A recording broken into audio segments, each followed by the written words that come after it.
My name is Andrew Caffey. I'm an adjunct professor at Georgetown University here in Washington, D.C. I have just begun teaching a new course on negotiation that we call Life Negotiations. This is part of a pilot project put together by the university designed to give graduating seniors something in the way of practical skills to add to their academic studies for the prior 4 years. So I teach a class of 8th semester seniors, and my design for this course was to offer a series of practical exercises for a 22-year-old American leaving the confines of the university, and we've had great success with the first semester, and I'm actually now in the process of designing 2 or 3 more negotiation courses that will fit into this new pilot program at Georgetown University. Oh, that sounds interesting. Well, it's nice to meet you. Okay, so I've noticed that your law firm is a sustainable business and that you have transformed your law practice into a paperless enterprise, reducing the use of paper, ink, and related supplies in favor of digital documents and digital storage. And we too here at IDG are committed to reducing the use of paper in classrooms. So throughout your career, both as a student at some point to a professor yourself, how has negotiation teaching kind of evolved over time? So has it become more digitalized, and how has this helped, broaden or deepen the subject matter? Well, when I studied negotiation, I took negotiation courses in business many years ago, and more recently at Harvard University. And at Harvard in particular, it was a paper-intensive exercise. Before we would go into a simulation, of course, the instructors would pass around pieces of paper for one side or the other, and we would study those, and then we could launch into the negotiation. And I knew that for the course I was designing, I didn't want to try to instruct 20 students with a paper-based system, and I actually went looking for a tool that led me to IDG. And so I think the teaching of negotiation has evolved, and I think the tools offered by idecisiongames.com are the natural next step, and I can tell you that we had good success with it. Oh, perfect. That's always good to hear on our end, but kind of what, when in teaching, what kind of feature of iDecision Games specific helps you most in the classroom? Well, there are a couple things come to mind, Eva. First, the ability to automatically and almost on the fly assign sides or teams to a class full of students is extremely convenient for the instructor. Secondly, and maybe the most powerful aspect of the IDG system is its ability to accumulate results from, you have to imagine that in my class, I had 16 or 17 students. I would assign their exercise materials. They would read them or study them before class. And at the appointed time, I said, now find your negotiating partner and find a quiet place in the building to negotiate. The students would all leave the class. Then they would come back, and I would ask everyone to enter the results of their negotiation session into the IDG system, and it gave me a wonderful tool for showing the class the various results, and a wonderful platform for discussing some of the principles that I was trying to teach by selecting that particular exercise. So I think it's the two aspects have been most successful for me, the easy organization and assignment of materials, but this powerful ability to gather results for discussion. And I think my students enjoyed it as well. Well, that's good to hear. But just kind of about negotiation overall. So I know that your law firm offers negotiation services, and Yes. we kind of look at things from here at IDG at a learning point of view because we offer the exercises to those learning to negotiate, both in education and training, academic research, and a corporate classroom setting. But what is it in real life that negotiation services are most commonly used for? So what kinds of disputes? So how does it kind of differ from, mediation or any other form of dispute resolution?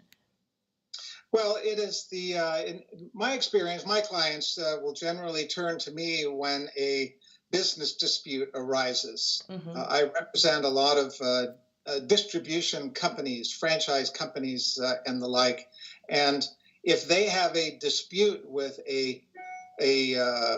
another business entity, someone they've contracted with, when that dispute arises, the first step is to see if it can be resolved through a negotiation. Sometimes my clients will receive a very aggressive letter from a plaintiff's attorney, and they will send it to me and say, what should our first response be? And that's where the negotiator in me uses all of this information that we discuss in the classroom to respond to the aggressive inquiry and to see if we can resolve the matter before it escalates. Now, mediation is very similar to negotiation. I've described it to my students as professionally assisted negotiation. Most of the same principles apply, the same tools can be used. I teach my students the value of listening and active listening and how to evaluate a situation when you are in a negotiation. And one of my favorite classes in this course that I've put together is where we look at using negotiation in a dispute resolution situation. And we talk about negotiation and mediation and even arbitration. I want my students to know what tools are available in the dispute resolution realm. So many lawyers use these negotiation tools as part of the sort of the first line response in a business dispute that might arise. That's how these issues come up in my law practice, and it's pulled me into some very interesting and delicate discussions with other lawyers, usually, to pull out of them what we might find to be common ground. And the first task of any negotiator is to make a human-to-human relationship of some sort. And I like to surprise very aggressive table-pounding attorneys with an active listening ear. It surprises them. They expect fire to be breathing back at them. And as I teach my students, that's not how we go about acting in our own best interests or for a lawyer in a lawyer's client's best interests. So is that something that's kind of, this is just out of curiosity, something that's kind of personal to us? Is it something that we can learn, something that we can alter, kind of the way that we respond in any kind of negotiation situation? Can it be taught, or is it kind of innate to react in a certain way? Eva, it's one of the essential skills of a good negotiator. And a good negotiator will control his or her emotions in the moment and will focus on the other person or the other side of the negotiation to understand what is going on in their minds and to pull information out of the other side that we can use as negotiators to find true interests and appeal to some way we can resolve the situation. So it is, as I tell my students, a good negotiator is constantly asking questions. A good negotiator doesn't do much talking himself or herself, but when he does talk, he should be asking questions. So this is a set of skills that we teach in negotiation, and that's why these exercises through the IDG system are so important. It is so important for a student a student can hear a professor talk about the value of active listening and asking questions and finding common ground. And there is no better teacher than an opportunity to sit across from a negotiating partner and try to make it happen. And students get very, very comfortable in these role-playing situations over the course of even my short one-credit course.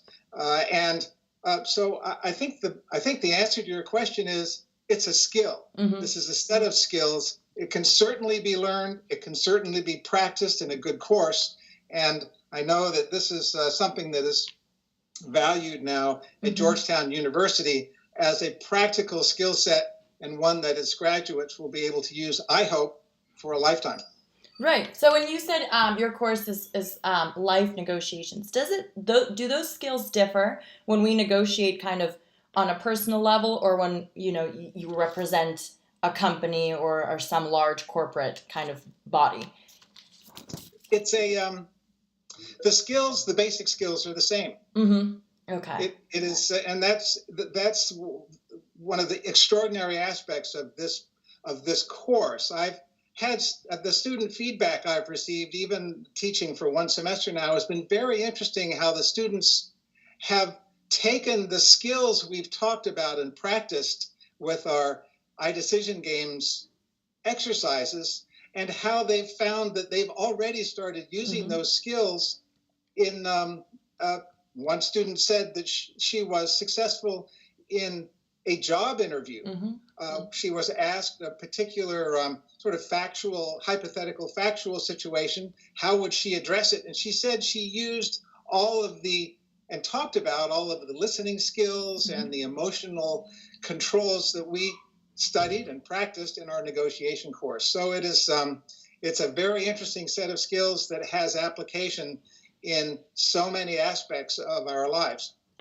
I just graduated college too, so I know how good it feels to be able to feel that whatever was taught in the classroom can be applied, not just through a book and an exam.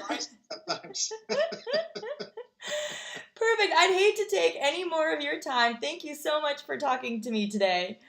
Hey, Eva, can I just address one more idea that is important to me? One of the questions I was thinking about before our discussion this morning is how I learned about the iDecision games system, and I think it's an instructive story. I actually was working with the Georgetown University administrators to develop this course, and I was looking for a tool like this. I didn't know if it even existed, and I started crashing around the internet. I wasn't having success, and that same day last summer, my son graduated from the Haas School of Business at the University of California in Berkeley with his MBA. And he said that he enjoyed his negotiation class thoroughly, and I said, tell me about it. And the first thing he told me about was how the professor used the iDecisionGames.com system. And I said, I am going to track them down. And within minutes, I was looking through your website and realized it was the perfect tool for what I was trying to accomplish with my course design. So it was serendipity. I know this is a relatively new platform, but it came along just in time for what I was designing, and it's worked very well. Well, I was amazed a bit. I worked so hard to become familiar with the IDG system before the course started, and the students took to it instantly. It was no big deal. The students signed on. They pulled information. They read information. They entered their results. They didn't give it a second thought. It's a very intuitive interface, especially for 20-somethings who are very familiar with similar technology. So it's a great platform. It's a good tool, and it's come along just in time for my needs for this pilot course at Georgetown. Well, thank you. That was great to hear. Perfect. Thank you so much. Okay, Eva, thank you. It's a pleasure.